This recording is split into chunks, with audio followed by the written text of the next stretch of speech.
Assalamualaikum warahmatullahi wabarakatuh. Perkenalkan, nama saya Muhammad Arifin Ilham. Di sini saya akan membacakan Carpon Sunda yang berjudul Sabaraha Harga Impian. Di hiji lembur letik aya budak laki-laki nu ngaranna Ujang. Anjeunna cicing di imah panggung anu sederhana babarengan jeung indungna. Sapopoena Ujang sok nulungan indungna dagang di pasar, bari tetep ngaharepkeun hiji impian gede hayang jadi nu sukses sangkan bisa ngarobah kahirupan kaluargana. Ujang teh budak nu rajin, unggal isuk memeh indit sakola. Anjeunna sok ngabantosan indungna nyiapkeun dagangan. Sanajan hirupna hese, tapi semangatna tara parem. Hiji poe di sakola guruna Pak Wira nanya ka sakomna murid, naon cita-cita aranjeun? Ujang gera-gera ngajawab, abdi hoyong janten pangusaha sukses Pak. Barudak sejen seri, aya nu merendahkeun, aya nu kaget. Kumaha atuh Jang, duit modalna di mana? Salah saurang babaturanna.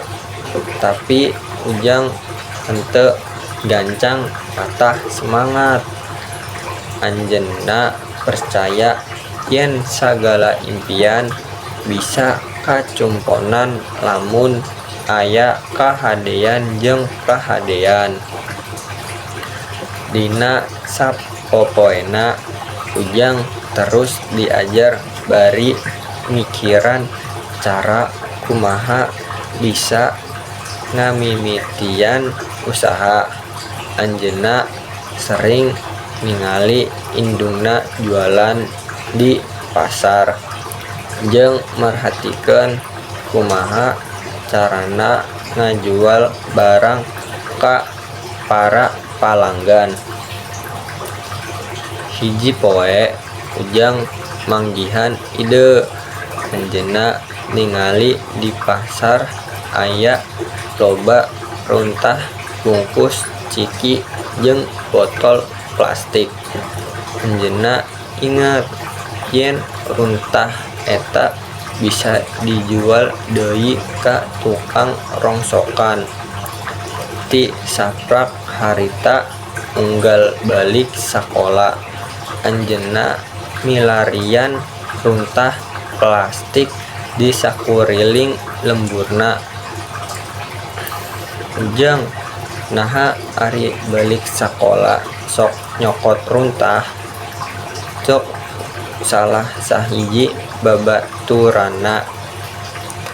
Kuring hoyong ngumpulkeun duit modal pikeun usaha, teu nanaon asal jujur, jawab Ujang. Lila-lila Ujang bisa ngumpulkeun cukup duit tina ngajual rongsokan. Anjeunna mimiti nyayogikeun modal pikeun usaha, letik jualan cilok. Bari terus sakola, anjeunna ngajual cilok ka barudak sakola sarta ka tukang-tukang di pasar. Indungna bangga ningali kahadean Ujang. Ujang sing tetep sabar jeung ulah hilap diajar. Cek indungna, tina usaha letik eta Ujang beuki loba palangan anjeunna sadar yen kajujuran jeung kerja keras bisa mawa hasil. 3 tahun ti harita Ujang anu tadina ukur jualan cilok kiwari tos gaduh warung sorangan di pasar. Anjeunna henteu ngan saukur ngadagang sorangan, tapi oge masihan pada melan ka babaturanna nu peryogi gawe. Ujang ayeuna mah anjeun lain kan saukur budak nu ngumpulkeun rongsokan deui, tapi geus jadi pangusaha enyaan, saur Pakwira guruna.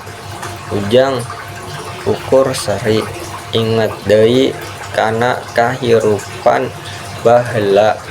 Anjeunna terang yen impian hargana henteu diukur ku duit, tapi ku kasabaran, kahadean jeung usaha nu terus-terusan. Assalamualaikum warahmatullahi wabarakatuh.